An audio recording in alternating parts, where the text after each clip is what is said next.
သွေးကြောစိမ့်လေးသွေးကြောဆန်းနဲ့သွေးကြောစိမ့်လေးဟာကျွန်တော်သွေးခုန်သံမှစမ်းမိပါလိမ့်စာ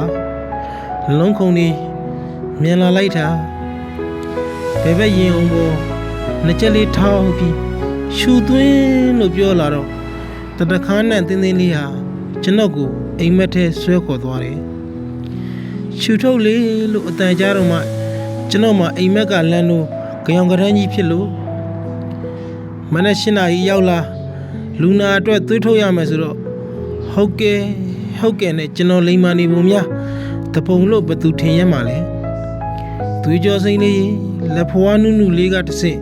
ကျွန်တော်ရှင်သန်မှုကိုသိမ့်ပိုက်ပါကျွန်တော်နှလုံးသားကိုပိုင်ဆိုးပါသွေးကြောစိမ့်လေးကျွန်တော်နှလုံးသွေးအိမ်နဲ့သွေးကြောစိမ့်လေးတွေတသွင်းသွင်းစီးစီးချစ်ချင်းမေတ္တာတွေတက်စီးနေပြီကွယ်ဖြိုးရအောင်ပညာရေး